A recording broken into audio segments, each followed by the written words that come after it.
During the last few weeks, we've looked at the sections in the Satipatthana discourse on mindfulness of feelings and mindfulness of the mind. Each of these sections is followed by a refrain that is repeated throughout the discourse, throughout the sutta, after each particular set of instructions. And because it's repeated so often, I think 16 times altogether in the discourse, it's safe to assume that the Buddha was pointing out something that he wanted us to pay attention to. He was directing us with each set of instructions to the essential aspects of how we should practice them. So in the talks last year, we discussed in considerable detail the meaning of the refrain. But after having just gone over the mindfulness of feelings, mindfulness of the mind, I wanted to highlight again those aspects of this refrain which illuminate a bit how we should put these teachings into practice. So the first line of the refrain, these are the words of the Buddha. In this way, in regard to feelings, and then again it's repeated in regard to the mind, one abides contemplating feelings, contemplating the mind internally, one contemplates them externally, or one abides them contemplating both internally and externally. Okay, so that's the first line of the refrain. There are many interpretations about what this actually means. What does internal mean? What does external mean? The interpretation that is commonly suggested, and one that is applicable to all the four foundations of mindfulness, is the one I'd like to discuss tonight. And that is, internal refers to one's own experience, external refers to the experiences of others. And so, by the Buddha repeating, contemplate the feelings, contemplate the mind internally, externally, in both, he's pointing out the comprehensive nature of mindfulness practice. Our practice is to be aware of whatever there is, whether it's within ourselves, whether it's arising within others. And as we'll see, in the end, it goes beyond these divisions altogether. The division goes beyond the division of self or other. Contemplating feelings internally. This is reasonably obvious, and what we discussed in the first two talks this year. We become aware of the pleasant feelings, the unpleasant ones, the neutral feelings. Both the worldly ones, those that are connected with sense contact, and the unworldly ones, those that are connected with meditative states. So we contemplate these feelings internally as they arise within ourselves. Pleasant, unpleasant, neutral. We become aware of our minds as they're conditioned by the different mental qualities or mental factors, as they're conditioned by the wholesome roots or the unwholesome roots. So we know the greedy mind, the angry mind, the deluded mind, the mind free of those. We know the concentrated mind and the distracted mind. We know the liberated mind, the unliberated mind. This is what it means to contemplate the mind internally. So we've been working on this a lot, and I think this is probably pretty clear to you. But what does contemplating feelings and mind externally mean? And how can we apply that? How can we put it into practice? In different aspects of the teachings, the Buddha talks of insight by inference. or insight by induction. So just as an example of this kind of wisdom, if we put our hand in fire, and it burns, we don't need to keep rediscovering the truth of this by touching the flame. After one time or two times or three times, we know by inference, based on our particular experience, that if we put our hand in the fire again, it will burn again. So that's inferential wisdom, inductive reasoning. This is the kind of insight by inference, through which we can contemplate feelings externally, that is, contemplate the feelings of others. We all have the experience, and it's pretty obvious at times, to know through a person's bodily expressions or through their words when they're experiencing something pleasant, when they're experiencing something painful. So we can pick up those signals from others. Then by inference, based on our own experience of pleasant feelings or painful feelings within ourselves, by inference we know, we understand, we have a pretty good idea of what that other person is feeling. And this is the same is true of different mind states.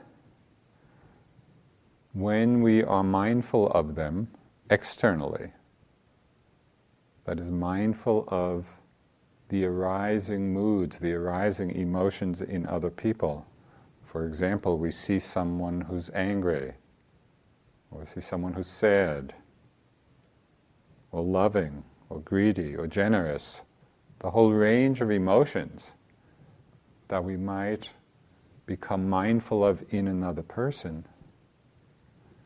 By inference, based on our own experience of what these states are.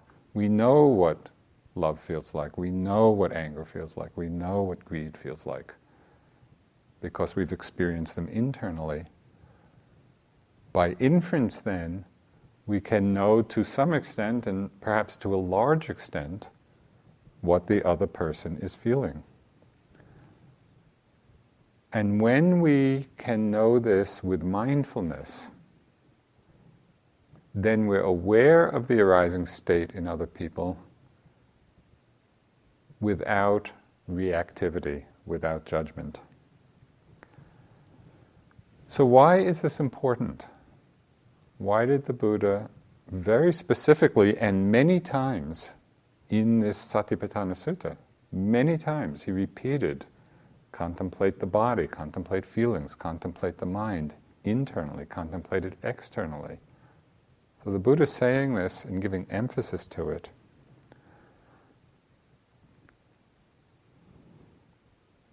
We can see the importance of it when we notice the effect of being unmindful of feelings and mind states in ourselves. And this is what we've discussed over the last weeks. When we are unmindful of a pleasant feeling that arises in us, what happens? The conditioned tendency with pleasant feeling is desire, is grasping, is wanting. We want to hold to it. The conditioned feeling, the conditioned response to unpleasant feeling, when we're not mindful in ourselves, is aversion. We don't like it, we want to get rid of it. The conditioned response to neutral feeling is delusion, ignorance. We're often unaware of it. The same process happens externally, and this gets very interesting for us to observe. When we're not mindful externally, that is, when we're not exercising mindfulness of the feelings and mind states that arise in other people, those very feelings that are arising in other people can trigger similar reactions when we're not mindful. For example, pleasant feelings arising in others. If we're not mindful, if we're not paying attention, someone else's pleasant feelings could trigger envy, could trigger jealousy. I want to read something which is, I think, one of my very favorite descriptions of this. This was something written by the writer Anne Lamott, where she was describing how difficult it is to deal with the triumphs of other writers, particularly if one of them happens to be a friend. So this is what she said. It can wreak just the tiniest bit of havoc with your self-esteem to find that you are hoping for small bad things to happen to this friend. She says, for say, her head to blow up. That's being unmindful externally. We're aware of this pleasant feeling, happy feeling arising in the other person, and if we're unmindful, it can trigger something unwholesome in ourselves. Trigger envy, trigger jealousy. Likewise, when we become aware of painful feelings that arise in others, if we're not mindful, it might trigger grief, it might trigger sorrow, it might trigger denial. Sometimes it even triggers cruelty. And I had a very impressionable experience of this during my India days. Those of you who've been there know that the dogs in India are just in pitiful condition. There's at least the ones that are just, around the villages. It's not that they're people's pets. They're just around scrounging for food, really starving, often just covered with mange, often without any fur. Very, very pitiful, pitiable condition. And it was just interesting to watch. Sometimes we'd be just sitting in a chai shop, a tea shop in the bazaar, and these dogs would come by. And a not uncommon tendency among people would be just to throw something at them, to, get rid of them. There weren't too many people that I could observe who were actually there and connecting to the suffering, connecting to the painful feelings that were in those animals. It was unpleasant. It was an unpleasant sight. It was an unpleasant situation. And so the unmindful conditioned tendency, get away, I don't want to see you, don't come close. It was very rare that somebody would actually feed one of these dogs. So it was made a very strong impression on me. And of course, neutral feelings in others, when we're not mindful, just as in ourselves, can condition the same quality of delusion. We don't know what the other person is feeling. So what happens then when we make the effort, when we practice being mindful of feeling externally, as the Buddha suggests? When we become aware and mindful, pleasant feeling has arisen in others, painful feeling has arisen in others, neutral feeling has arisen. When we bring the same degree of mindfulness to others as we do to ourselves. When we do that, when we practice in this way, it opens up the possibility either of just spontaneous wholesome states to arise within us, or wholesome states that are prompted by some kind of reflection. So there are many examples of this, that we can see both in our meditation practice and just in our lives. But I had one particular situation. It was one of the times when I went to practice in Burma.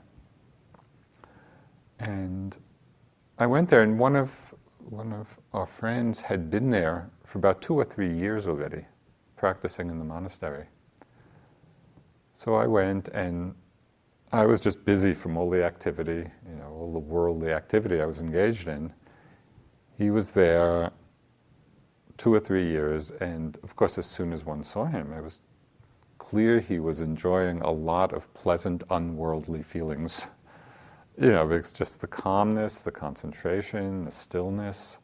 And it was very interesting for me just to watch my mind.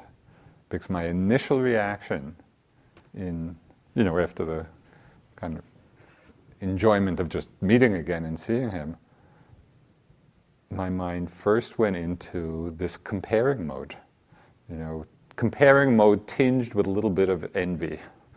He clearly was just kind of floating along in these beautiful meditative states.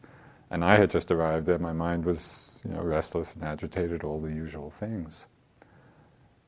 So it was interesting to see that. And then, because I became mindful of it, I could reflect, I became mindful of what he was feeling, and through reflection, and it didn't take long, began to cultivate that state of mudita, sympathetic joy, happiness in the happiness of others. And it was such a beautiful shift to see that that's possible. When we're mindful of the feelings of others, as I say, either spontaneously or through reflection, wholesome states can arise within us.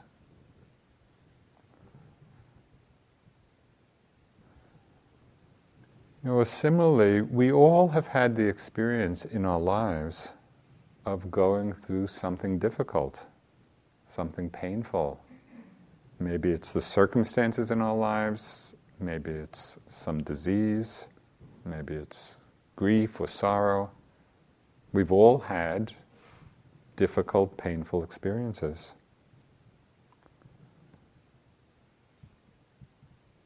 When we're mindful, when we are then with other people, going through similar things, having similar feelings, it's easier for us to be mindful of those feelings, those painful feelings arising in the other person, and feel compassion for them.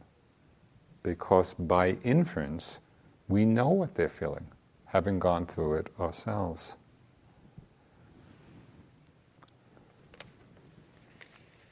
There's one story of this external mindfulness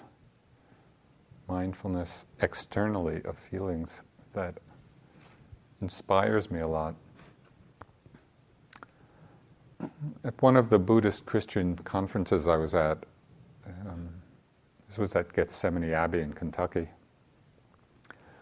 there were about 25 Christian leaders, 25 Buddhist teachers, and leading the Buddhist delegation to this conference was His Holiness the Dalai Lama. And there was a lot of talk and a lot of conversation, a lot of dialogue. Then at the very end of the conference, the abbot of Gethsemane, this is a Trappist abbey, he was commenting on the conference, and he said that one of the most moving aspects of the conference was one day he was just walking in the hallway, and he saw that the Dalai Lama had stopped in front of a statue of the Virgin Mary and was bowing to it. The Dalai Lama didn't know anybody was around, and it was just a kind of a spontaneous expression of the Dalai Lama's respect and devotion. The abbot happened to be walking by, and he saw that. And again, it's this mindfulness of feelings externally.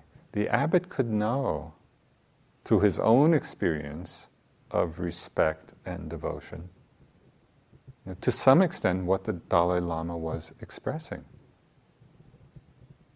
And he said that gesture, feeling the respect and devotion the Dalai Lama had in that moment, for Virgin Mary.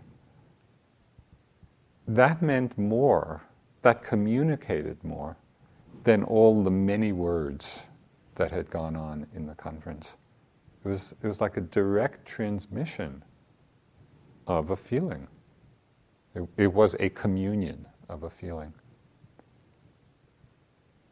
And all of that is because in that moment there was mindfulness externally, mindfulness of what another person is feeling, what's arising.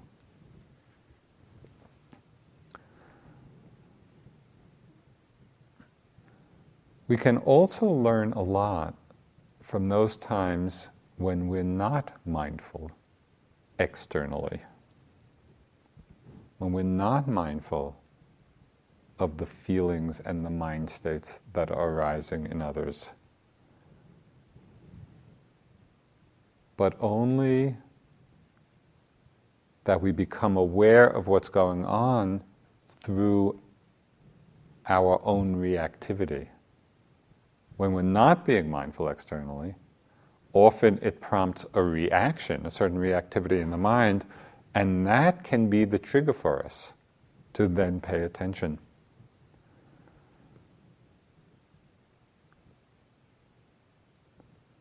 There's a common psychological understanding that those qualities we're most reactive to in others are very often the very same qualities we're not accepting in ourselves. How are we when we're with someone who is very angry? Or manifesting a lot of greed? What's going on in our own minds in those moments? Are we simply noticing, oh, anger is arising in that person, greed is arising in that person? Or are we caught up in some reactive judgment?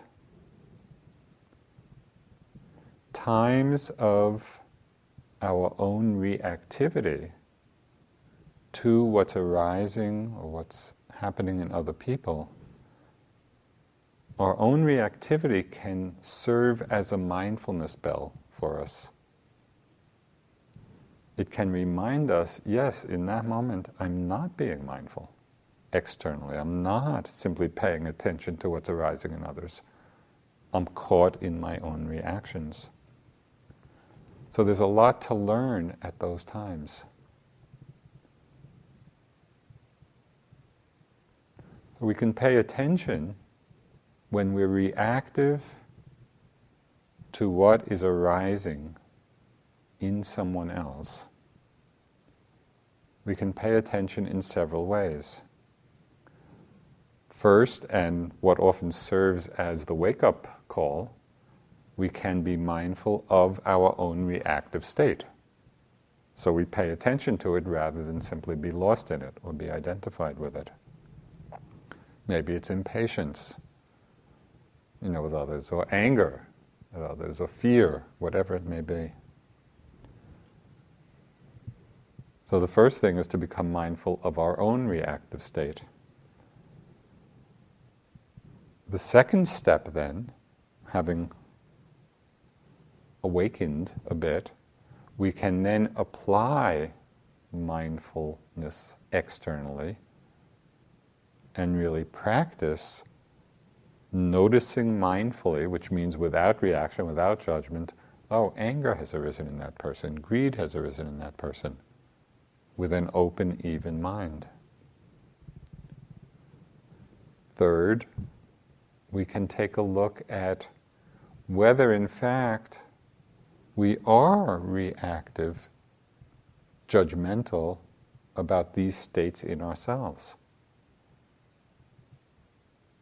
When we're very reactive to states in others, can we turn our attention back and have a little self-inquiry? How are we with those very same states when they arise within us? Are we accepting or are we not accepting? So first note the reactivity, then become mindful externally of what's arising in others. Third is seeing whether we're reactive to these states in ourselves. And lastly, we can pay attention to what happens as we settle into mindfulness. So I'll give you just an example of this. Something I've noticed in my own mind on retreat. Sometimes, I'll be in a retreat situation, and I might notice some judgment in my mind about someone I see who's, at least in my eyes, not being mindful, or even being somewhat disruptive.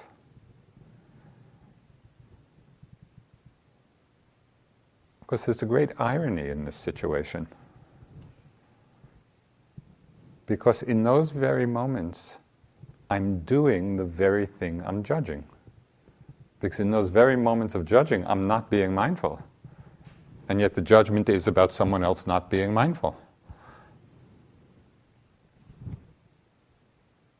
What happens usually, because I've had enough experience with this, it doesn't take long to see what's going on in my mind. My own reactivity kind of triggers the mindfulness bell quite quickly. And at least in that situation, I just smile at the mind. It's just watching the mind do this thing and seeing it as an impersonal habit pattern of mind. And so it comes to a place of acceptance. Oh, this is what happens. This is the state that's arising. So in this, there's this very skillful interweaving of mindfulness internally, mindfulness externally. This emphasis on internal and external in the sutta helps to keep our practice and helps to keep our lives in balance. We don't become overly self-absorbed or overly self-centered.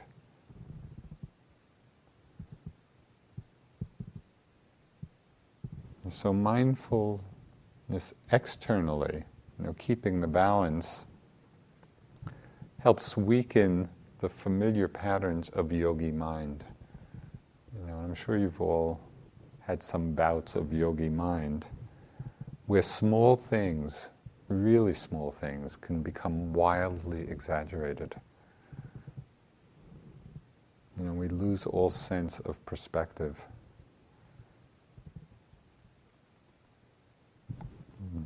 There are many stories of yogi mind, but that's another talk. Contemplating externally not only keeps us in balance, so we don't have this kind of total self-absorption, but we're paying attention in some way. We're enlarging the context of our practice. It also helps to keep us attuned to how our actions are affecting others. So we're not just lost in what we're doing, but we're actually paying attention. We're mindful of the feelings and mind states externally. So we see, we're attuned, we're aware, we're perceptive in a mindful way, in a non-reactive, non-judgmental way of these states as they arise in other people. We're paying attention. So the last part of this instruction, of this line, contemplate internally, contemplate externally, and then it says contemplate both internally and externally. Now this is not just a simple repetition. And Venerable Analayo, whose book I've been referring to a lot, he has a very interesting analysis of what this last part means. Contemplating both internally and externally means we should contemplate experience, be mindful of experience, without taking it to be either one's own or another's, but to see the experience just in itself. So, for example, internal mindfulness would be, I'm experiencing a pleasant feeling. External mindfulness would be, he or she is experiencing a pleasant feeling. Contemplating both, the understanding would be, there is a pleasant feeling. So in this way of mindfulness, we break down the boundaries. We dissolve the boundaries of self and other. It's simply the experience of phenomena, independent of any ownership. This feeling is arising, this mind state is arising. These sensations are arising. So this begins to very much deepen our understanding of the selfless nature of all phenomena.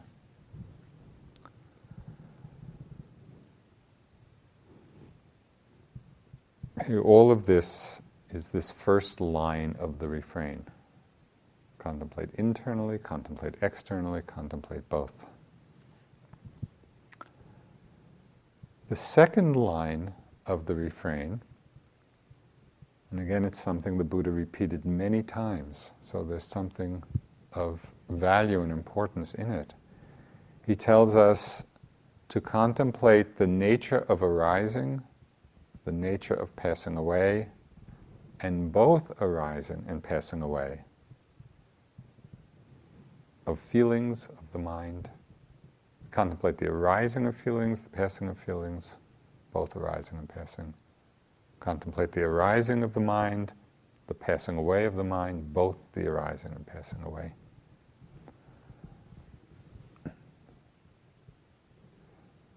There was a very famous Burmese Sayadaw from the early 20th century. His name was Ledi Sayadaw, and he was a great meditation master and a great scholar. He wrote some wonderful books, many manuals of Buddhist teaching that are very, very clear and precise. He said that not seeing arising and passing away of phenomena, not seeing that is ignorance, while seeing all phenomena as impermanent is the doorway to all stages of insight and awakening. So this is key. Not seeing the arising and passing of phenomena is ignorance, and seeing the truth of change, of impermanence, is the doorway to all insight and awakening. Now we've talked a lot about becoming mindful and noticing the impermanent nature of the feelings as they come. And you've been practicing this a lot, of noticing how the pleasant feelings come and go, the unpleasant feelings come and go, and nothing is lasting.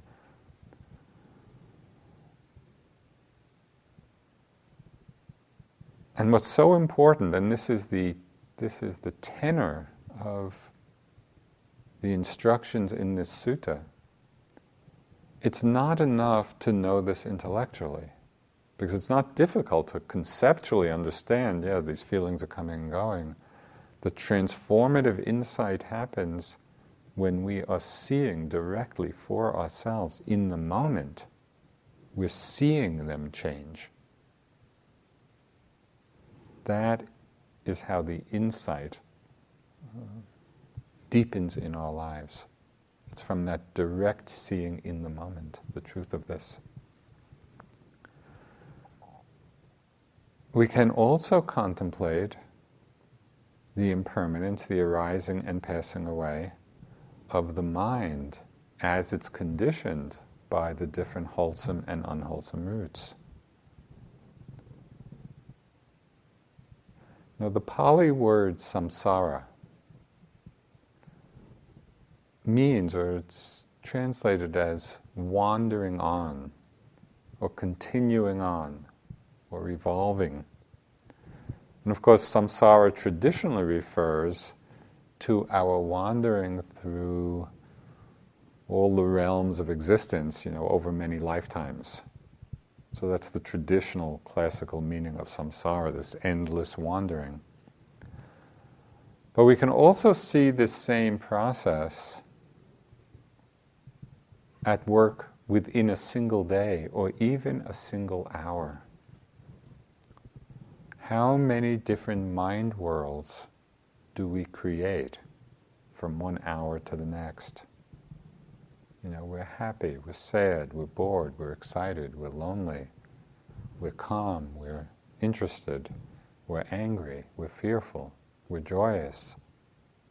All of these mind worlds are coming into being and passing away. By contemplating, and contemplating here doesn't mean thinking about, it means being mindful of in the moment. By contemplating the rising and passing away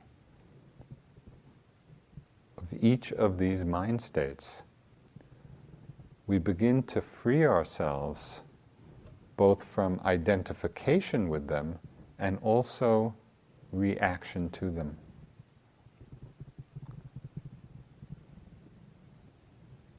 So we can contemplate the impermanence of the mind, the impermanence of mind states in several ways. When we are focusing on their arising nature, we emphasize those moments of awareness when these mind states or these emotions first appear. Anger arises, desire arises, calm arises. We're going along and we're mindful of that moment, of them arising in the mind. And we can further deepen our insight into their impermanent, conditioned, arising nature when we notice what triggers the arising of them in the mind. Because then it gets very clear, their appearing nature. So one example of this, which I'm sure you're familiar with, and it has to do with noticing the relationship of thought to emotion. Because very often, thoughts are the trigger for emotions to arise. So just think, in the time that you've been here, have you noticed what I call time thoughts? The time thoughts that arise on retreat. So you're sitting or walking and a certain thought comes, 2 more weeks, or 2 more months, or 5 more months, however long you're planning to stay. And depending how you're feeling about your practice in the moment, those thoughts could trigger restlessness, despair, loneliness, or they could trigger joy, they could trigger energy, they could trigger ardency. But what happened? It was just a thought,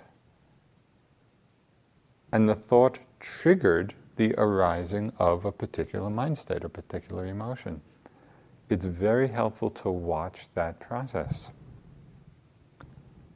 Or it might be the thought or an image you have of a certain person, either someone you love a lot or someone you're having difficulty with. And we see how that thought or image triggers an emotion and mind state.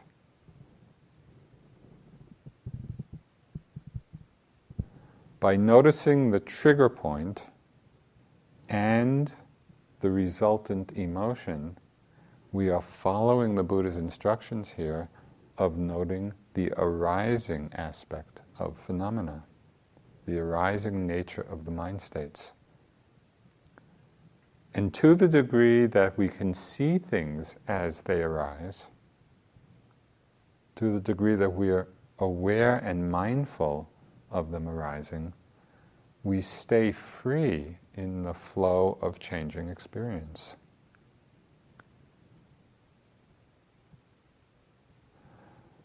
We can also be mindful of the passing away aspect, emphasizing the awareness of those moments when these different mind states fade away or disappear. We can do this with anything. I found one in particular a very helpful contemplation. And that is becoming mindful of the passing away of desire.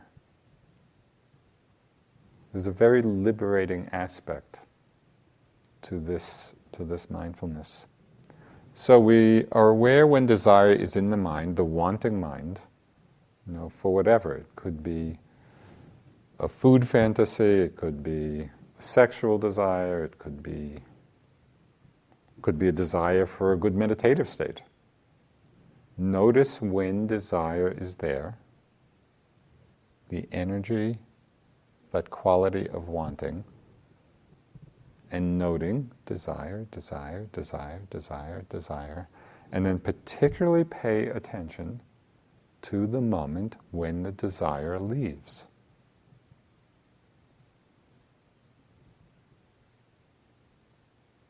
It's an illuminating moment because it reinforces our understanding and our insight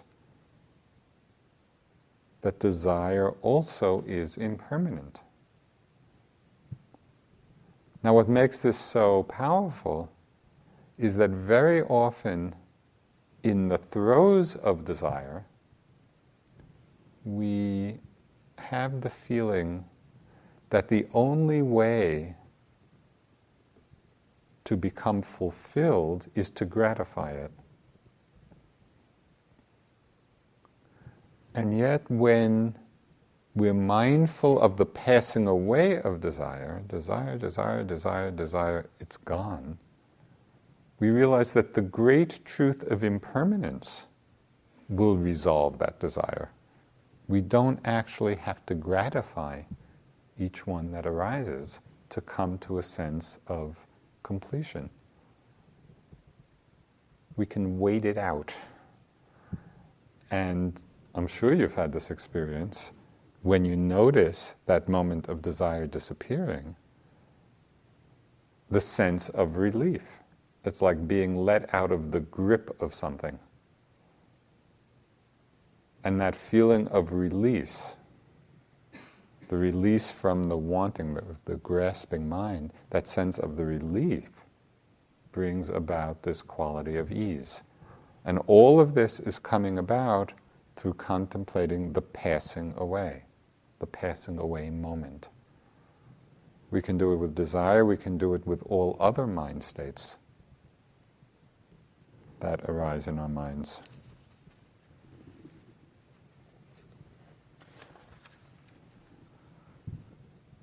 The more often we see the passing away aspect, and this is a practice, it's practicing focusing on the passing away nature of mind states and emotions, the more we see that aspect, the less driven we are by them.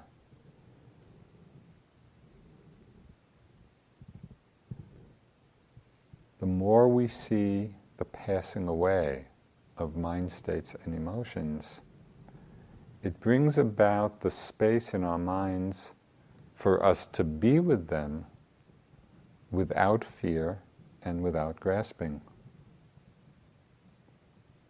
So it really brings about this place of much greater freedom in the experience of our emotions.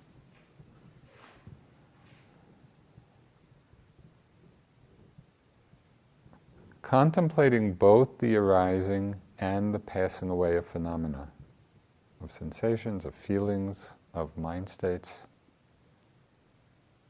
contemplating both the arising and the passing away of them, in its deepest level, leads to the highest stages of insight and realization. And it's expressed very simply in words that are found many times in the Buddha's discourses. It's one sentence. You know, that when people would hear this sentence, often they would get enlightened.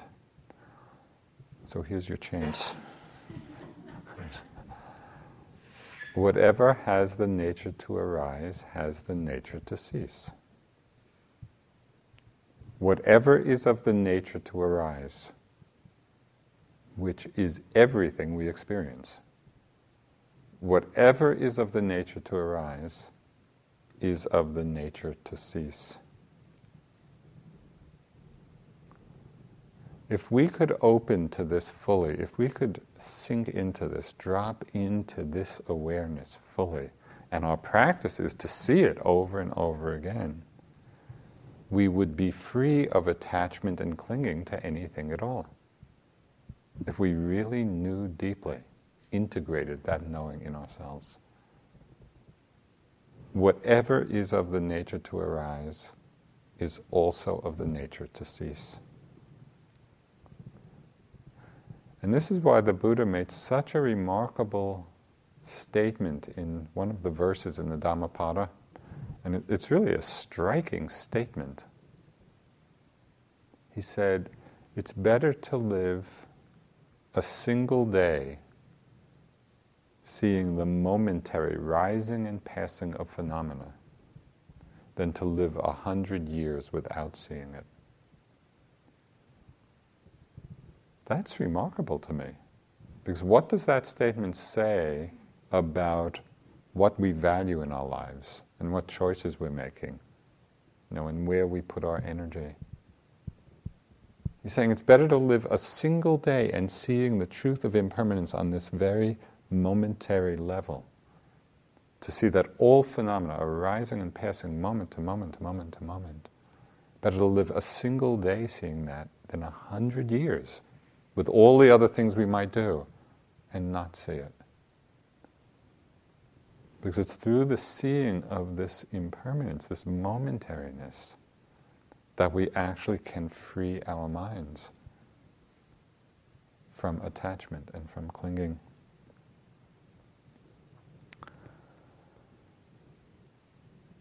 So the refrain teaches us, with regard to feelings and the mind, to be mindful internally, to be mindful externally, to be mindful of both, to contemplate the nature of arising, the nature of passing away, the nature of both arising and passing away.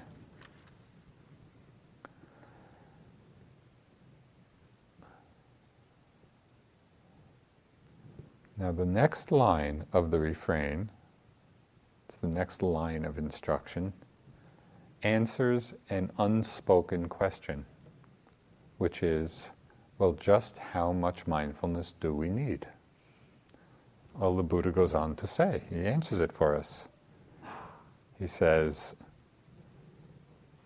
mindfulness that there is a feeling, mindfulness that there's a pleasant, unpleasant, or mindfulness of the mind is established in one to the extent necessary for bare knowledge and continuous mindfulness.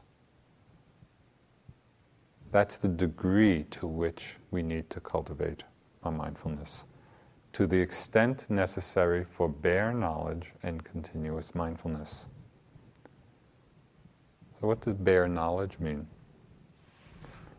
It means observing what's arising or knowing what's arising objectively, without getting lost in association, without getting lost in judgment, evaluation, analysis. Or when we do get lost, to simply become mindful with bare knowledge of those states themselves. Bare knowledge is the simple and direct knowing of what's present without making up stories about our experience. But as you've probably noticed, we have this powerful tendency of storytelling about what's happening. There's a tension in my jaw. It's an unpleasant feeling. I'm such an uptight person. And then we go off on that. Or maybe the mind is very calm, pleasant feeling. That's all that's happening. But we make up a story. Oh, I'm such a good yogi. My practice is really getting someplace now. And on about every little experience. The mind goes into an interpretation, a story about it. The Buddha's saying, simplify. We just need mindfulness to the extent necessary for bare knowledge of what's arising.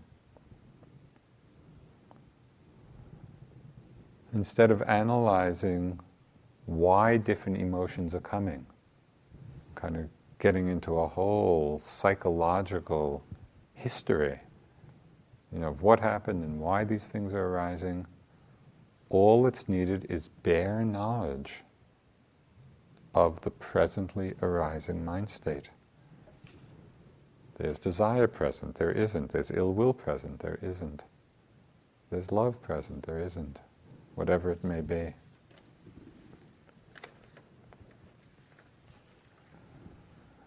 So we're mindful just to the extent necessary for bare knowledge. What's interesting about this level of awareness is we see that this bare knowing of what's arising is effortless, because knowing is the very nature of the mind itself. And we see this so clearly with sound. A sound arises, and when we're undistracted, the sound is known spontaneously, effortlessly, in the very moment that it appears. There's no effort required, oh, I need to hear it. And we do some mental gymnastics in order to hear it. No, if we're sitting, we're undistracted. Sound arises, it appears, it's known, without any effort at all. This is that mirror-like quality of the mind that simply knows what it is that's appearing. We see this in the sensations, in the walking and moving about. When we're undistracted, there's no particular effort needed to know. Things are being known spontaneously when we're present. So this bare knowing the Buddha was talking about is not something we have to create, but rather it's something to come back to.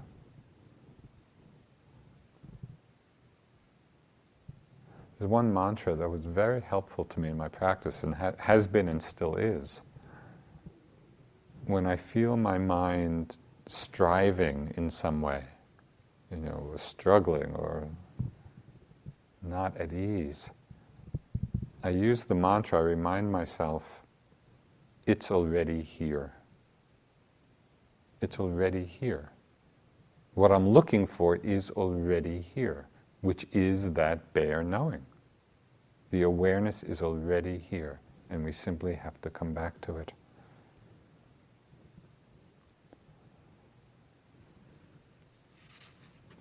So again, it's really a question of simplifying. There's one teacher, IMS teacher, Narayan, who wrote this wonderful little book. It's really little, it's about that big, and it's mostly pictures, drawings. But the drawings just have 1-line or 2-line little captions. And basically the whole book is, when walking, just walk. When standing, just stand. When eating, just eat. When reaching, just reach. When doing whatever we're doing, just do it. And I found that really helpful as the reminder. Yeah, When breathing, just breathe. It doesn't take any special effort to be aware when we're present.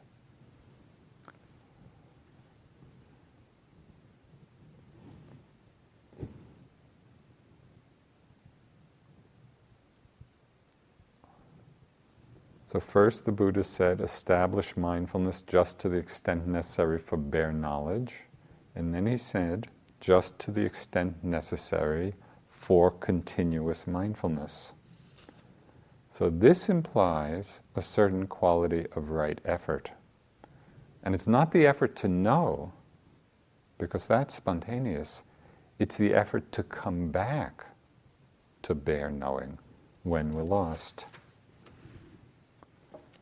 And this practice of mindfulness, of coming back, is common to all the traditions of Buddhism, this quality of right effort. One of the great Dzogchen masters of the last century, Tulku Urgyen, he said, there is one thing we always need, and that is the watchman named mindfulness, the guard who is on the lookout for when we get carried away by mindlessness. And so this is common to all the traditions of Buddhism. We need mindfulness, we need that right effort to come back to the simplicity of bare knowing.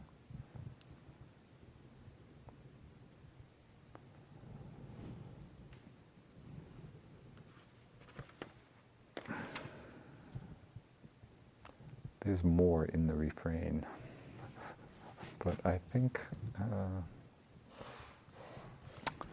maybe we'll just stop now.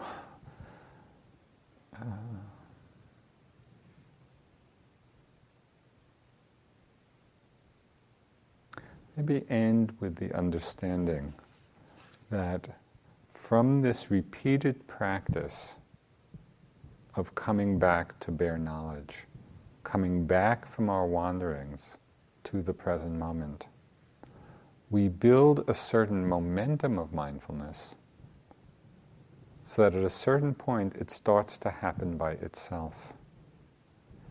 Whatever we repeatedly practice, the more we practice it, the more effortless it becomes. And it could be learning a musical instrument, it could be a sport, any endeavor, any discipline. As we practice it, as we make the effort to keep coming back to the task at hand, whatever it may be, at a certain point, it starts to flow on by itself.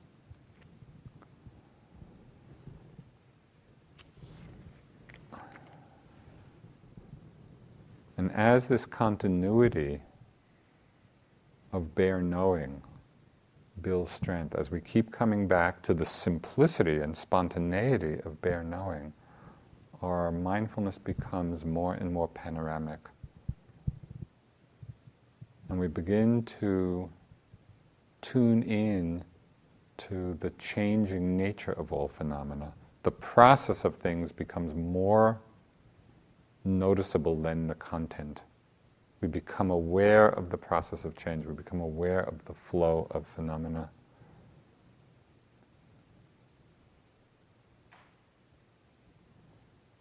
And this leads to the last line of the refrain, which I'll just mention, in closing, and it really is the fruit of our practice. Through this panoramic awareness of mindfulness developed to the extent necessary for bare knowledge and continuous mindfulness, as we do that and we drop into the awareness of the process of change, and then one abides independent, not clinging to anything in the world. That's really the Buddha's statement, his expression, his declaration of freedom. This is the result of our practice.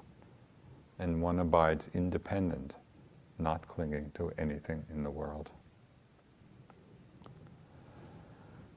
So let's sit for a few minutes.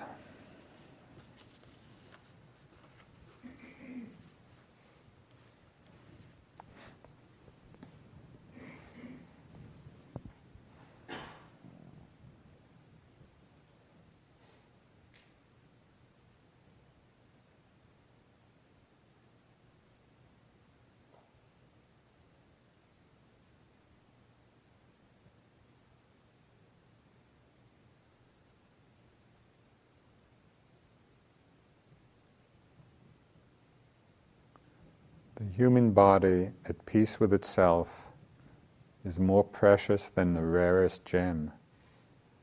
Cherish your body. It is yours this one time only. The human form is won with great difficulty. It is easy to lose. All worldly things are brief, like lightning in the sky. This life you must know as the tiny splash of a raindrop, a thing of beauty that disappears even as it comes into being. Therefore set your aspirations and make use of every day and night to achieve them.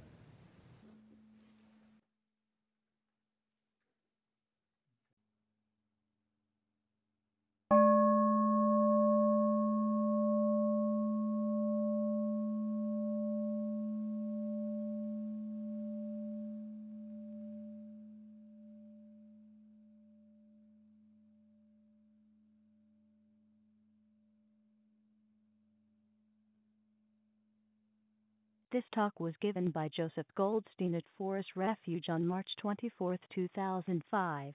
It is an offering of the Dharma Seed Audio Archive.